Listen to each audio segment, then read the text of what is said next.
आजाद भारत में बंगाल में जो हुआ वो आज तक नहीं हुआ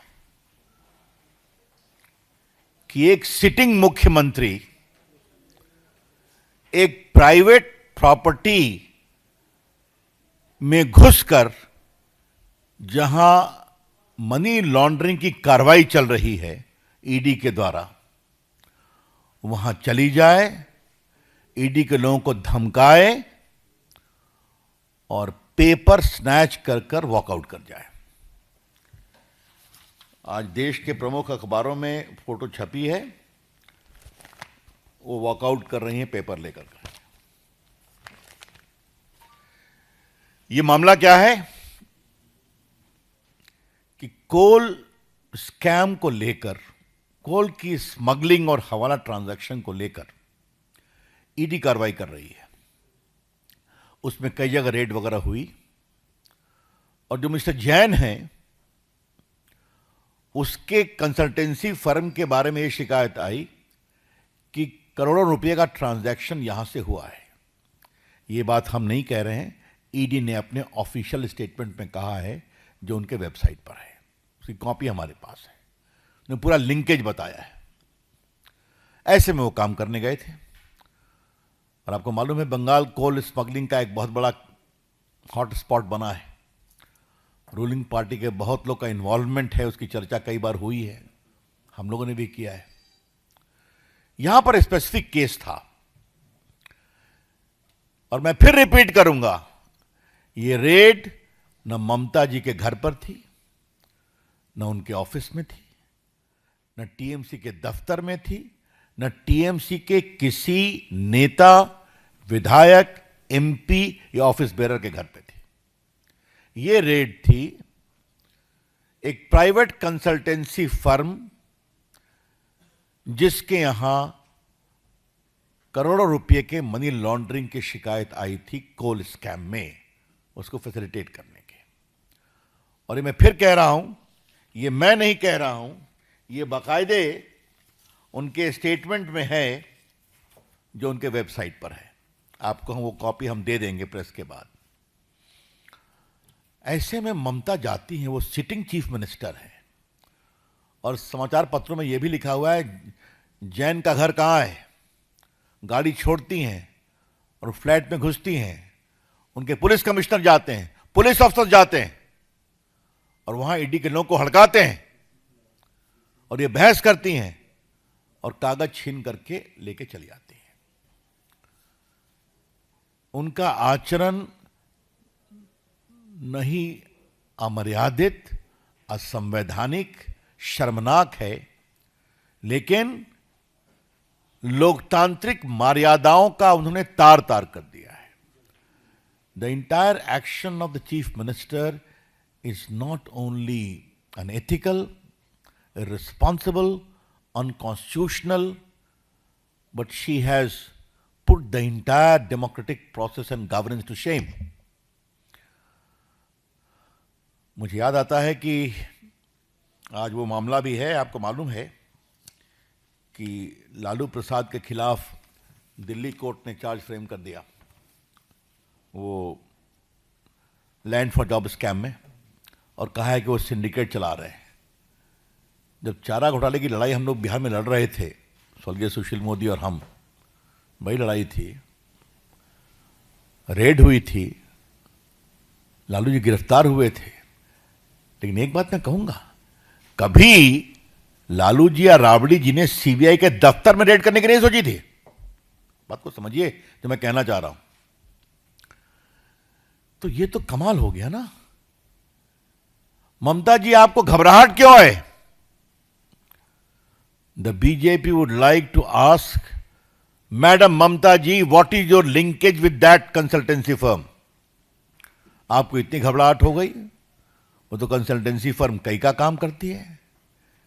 लेकिन अगर घोटालों की जांच हो रही है, कोल स्कैम की जांच हो रही है, तो आपको इतनी परेशानी क्यों है? यह हमें बात समझ में नहीं आती। एक शब्द मैं कहूंगा, there is a lot of suspicious circumstances surrounding. Mamata ji एक सीनियर नेता है ना, 10 साल से मुख्यमंत्री हैं, 15 साल से, 14 साल से केंद्रीय मंत्री भी रही हैं, तो गवर्नेंस समझती हैं। ये क्या है?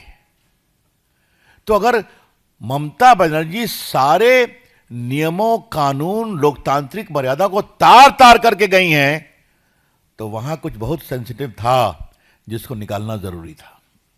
आई repeat, there is a lot of suspicious circumstances surrounding the whole, I would say, barbaric action of Mamta ji. She is CM for 14 years,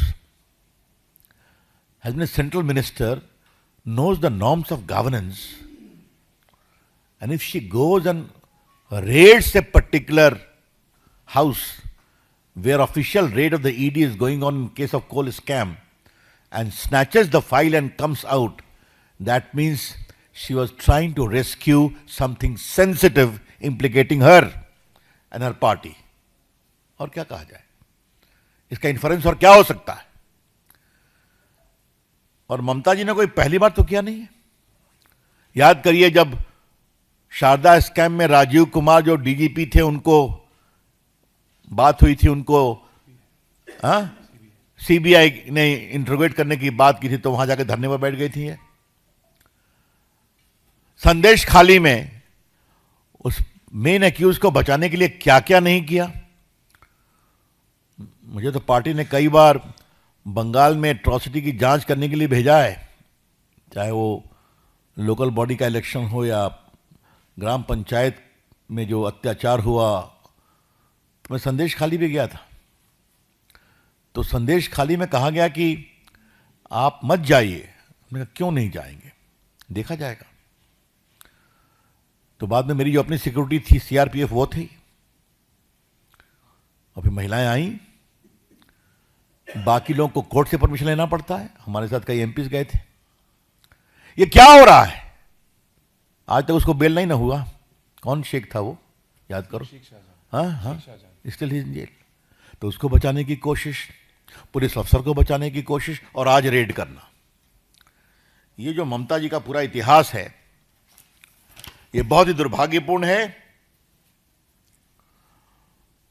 हाँ, मैं तो आपको बताना ही भूल गया, ये जो medical college, car medical college में घटना हुई थी महिला के बलात्कार की, उस पर भी चली गई थी अपोज करने के लिए, पुलिस इन्वेस्टिगेशन को फ्रस्ट्रेट करने के लिए। तो क्या मतलब है? ममता जी ने कॉन्ट्रैक्ट लिया हुआ है क्या कि बंगाल में कोई भी फेयर पुलिस इन्वेस्टिगेशन नहीं होने देंगी, बंगाल के करप्शन में कोई भी सीबीआई या ईडी का इन्वेस्टिगेशन नहीं होने देंगी, क्योंकि हर जगह उनके सिस्टम के पांव हैं। और मैं क्या कहूंगा, everywhere there is a footprint of Mamata ji's ecosystem implicating all of them, therefore there is a scare। हम इसकी बहुत भर्त्सना करते हैं।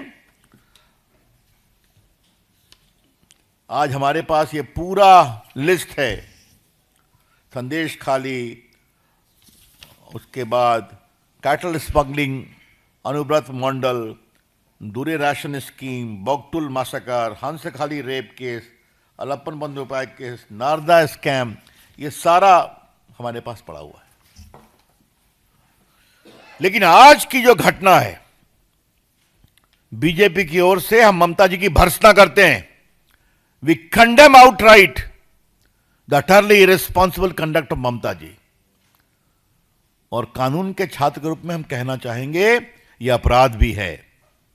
It is a penal offence कि जहां भ्रष्टाचार के खिलाफ जांच चल रही है, वहां जाके जांच को रोकना और फाइल को छीन करके बाहर निकलना। Mamata ji is guilty of serious penal offences. बड़े आपराधिक कानून से उनका वो अब उसके अभियुक्त बनना चाहिए। अब मामला आज कोर्ट में सबों ने गए हैं, बातें चलेंगी, लेकिन प्राइमा फेशिया उनका जो कंडक्ट है, और अभी तक इतना विस्तार से छपा है, ममता जी ने अभी तक इसको कॉन्ट्राडिक्ट भी नहीं किया है कि मैं नहीं गई, मैं गाड़ी से उतरी, पूछा और सीधा घुस गई। तो पार्टी की ओर से हम इसे बहुत ही कंडेम करते हैं मित्रों।